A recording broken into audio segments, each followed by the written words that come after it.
9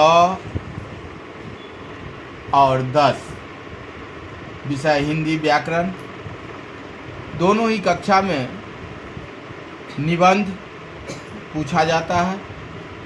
आज निबंध लेखन के विषय में कुछ जानकारी दे रहे हैं।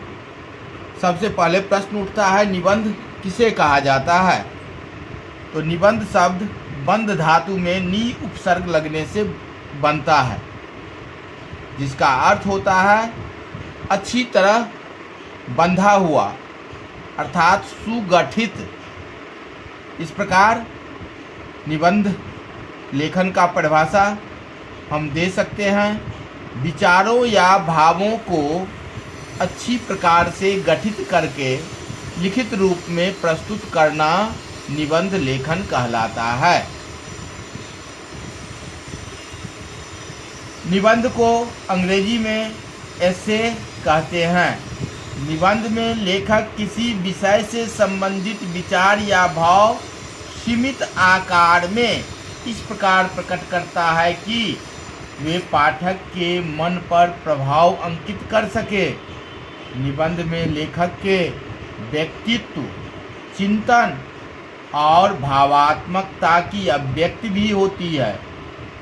संरचना की दृष्टि से निबंध अपने आप में पूर्ण रचना होती है। रामचंद्र शुक्ल तो निबंध को ही गद्य की कसौटी मानते हैं। निबंध के अंग, निबंध के मुख्यतया 3 अंगों में बांटा गया है। निबंध के 3 अंग होते हैं।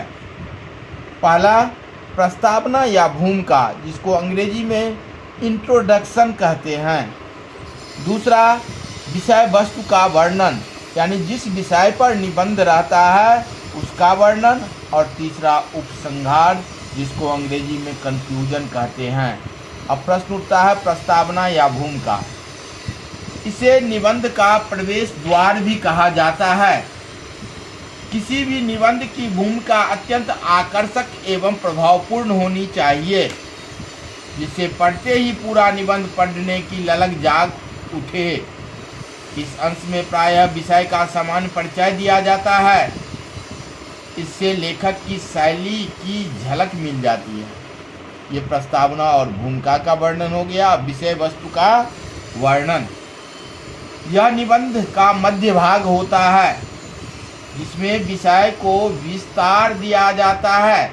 इस भाग में भाव विचार को क्रमबद्ध रूप में अनुच्छेदों में लिखा जाता है या वर्णन किया जाता है। निबंध को प्रभावी बनाने के लिए विभिन्न उदाहरण, सूक्तियाँ एवं प्रेरणादायी वाक्यों का प्रयोग भी किया जाता है। यहाँ विषय का गंभीर विवेचन किया जाता है। यह ध्यान रखना चाहिए कि अनुच्छेदों का एक दूसरे से जुड़ाव बना रहे और पुनरुक्त भी न होने पाए। पुनरुक्त मतलब एक वाक्य या एक बात को दोबारा वर्णन नहीं करना चाहिए। तीसरा है उपसंहार। इसे निबंध का निकास द्वार भी कहा जाता है।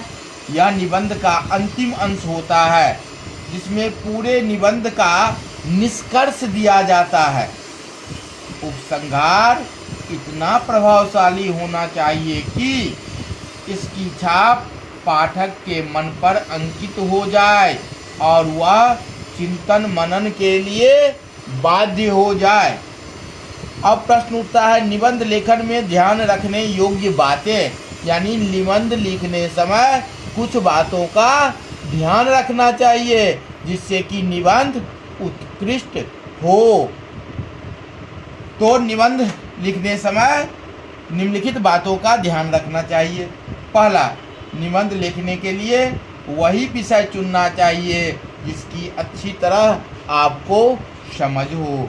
दूसरा, निबंध लेखन के पूर्व रूपरेखा, निबंध लिखने से पूर्व उसकी रूपरेखा मन में अवश्य ही बना लेनी चाहिए।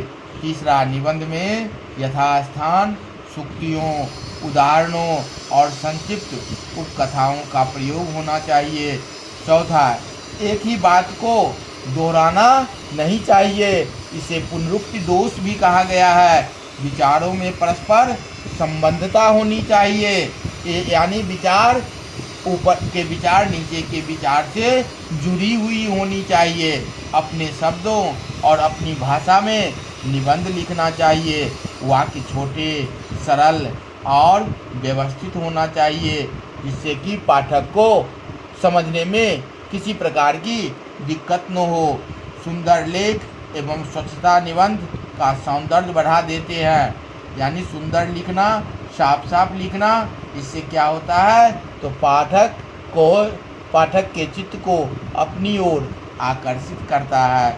निबंध में अनावश्यक विस्तार से बचना चाहिए तथा शब्द सीमा पर अवश्य ध्यान देना चाहिए। तो आज हम निबंध किसे कहते हैं, निबंध के अंग और निबंध लिखने के समय किन किन बातों पर ध्यान देना चाहिए, इस पर चर्चा किए हैं। अगली क्लास में निबंध के प्रचार और शैली पर चर्चा करेंगे।